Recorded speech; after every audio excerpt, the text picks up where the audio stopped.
Dictation 100 शब्द प्रति minute start होगा 5 सेकंड बाद।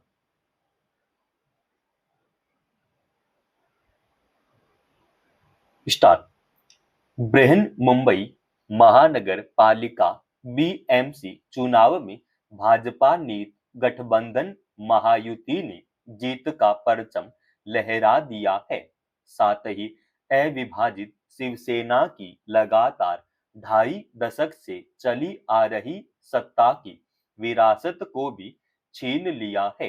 भाजपा इस चुनाव में सबसे बड़ी पार्टी बनकर उभरी है, जो उसके बढ़ते जनाधार का संकेत है। वहीं उद्धव ठाकरे के नेतृत्व वाली शिवसेना भले हार गई, मगर वह अपनी कुछ साख बचाने में कामयाब रही है। अब सवाल यह है कि बीएमसी का नया महापौर कौन होगा और महायुति में शामिल किस दल का होगा।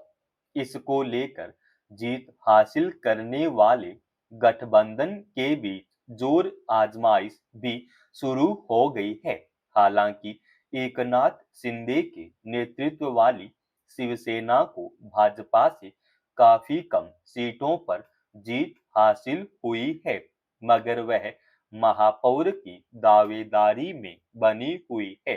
सवालों और सियासत के इस क्रम में यह उम्मीद ज्यादा महत्वपूर्ण है कि बीएमसी की नई सत्ता मुंबई के संपूर्ण विकास के नए द्वार खोलेगी।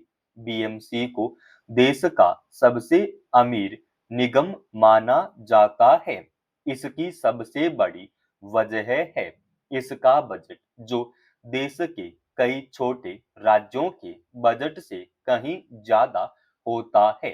यही कारण है कि बीएमसी चुनाव की सिर्फ मुंबई में ही नहीं बल्कि देश भर में चर्चा होती है। पिछले 25 वर्षों से बीएमसी में अविभाजित शिवसेना की सत्ता रही है, मगर इस बार के चुनाव में भाजपा नीत महायुति ने शिवसेना के इस किले में ऐसी सेंध लगाई कि उसे सत्ता से बेदखल कर दिया। अब सवाल यह है कि बीएमसी का महापौर भाजपा का होगा या फिर एकनाथ शिंदे के नेतृत्व वाली शिवसेना का। देखा जाए तो बीएमसी चुनाव में भाजपा ने सबसे ज्यादा सीटें जीती हैं और इस लिहाज से महापौर के लिए इसकी दावेदारी सबसे ऊपर है। मगर शिवसेना प्रमुख एकनाथ शिंदे ने इस पर अभी तक अपनी पार्टी का रुख स्पष्ट नहीं किया है। अब ऐसी भी खबरें आई हैं कि शिवसेना महापौर का पद पाने के लिए भाजपा पर दबाव बना सकती है। दरअसल भाजपा ने भले ही बीएमसी चुनाव में सबसे ज्यादा सीटें जीती है, लेकिन आंकड़ों की लिहाज से शिवसेना के बिना उसका सत्ता में आना मुश्किल है। इस सियासी गणित के जरिए एकनाथ शिंदे दबाव की रणनीति अपना सकते हैं। ये कयास इसलिए भी लगाए जा रहे हैं क्योंकि शिवसेना शिंदे की ओर से पहले भी इस तरह के संकेत दिए जा चुके हैं कि बीएमसी में महापौर उनकी पार्टी से होना चाहिए। हालांकि सियासी गलियारों में ये अटकलें भी लगाई जा रही हैं कि भाजपा व शिवसेना बीच का रास्ता निकाल सकती है।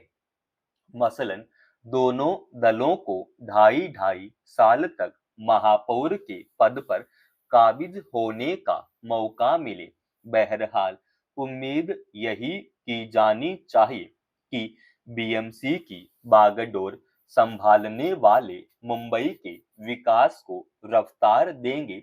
लोगों के हित उनकी प्राथमिकता में होंगे और बुनियादी समस्याओं को केंद्र में रखकर नई योजनाएं बनाई जाएंगी, क्योंकि चुनाव में जनता विकास की उम्मीद एवं विश्वास के साथ प्रतिनिधि चुनती है और इस भरोसे को कायम रखने की जिम्मेदारी भी संबंधित दल और प्रतिनिधि की ही होती है।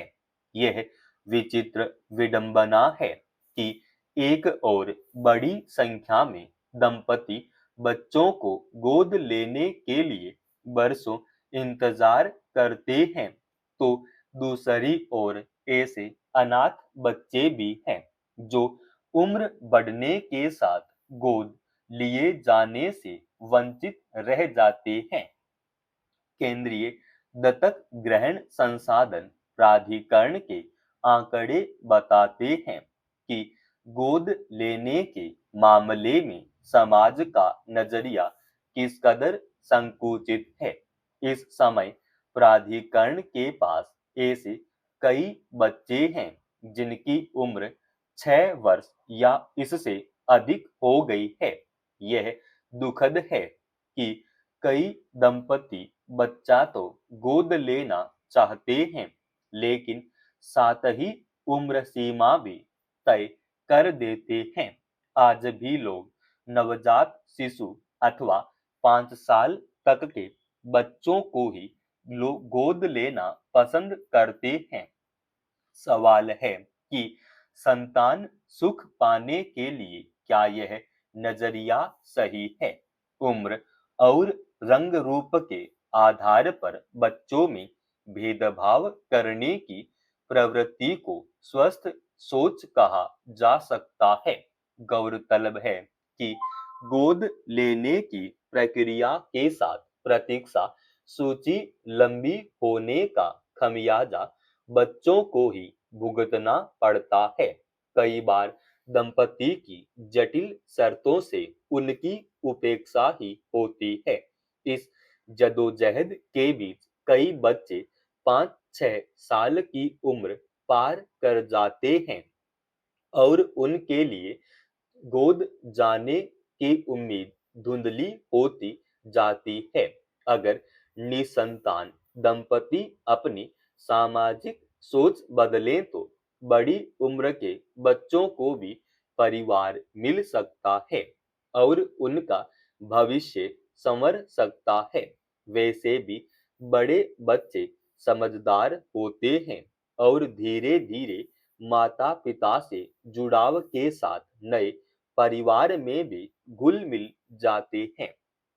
अगर दंपति धैर्य रखें और ऐसे बच्चों को प्यार एवं प्रोत्साहन दें तो यह उनके लिए भी सुखद होगा।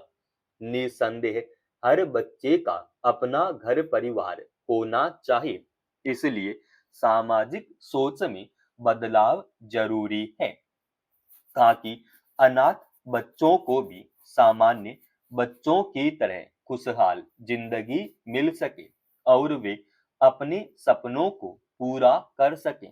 परिवार में शामिल होने पर अनाथ बच्चे खुद को मूल्यवान महसूस करते हैं।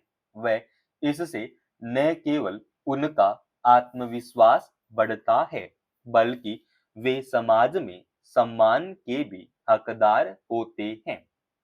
समाप्त।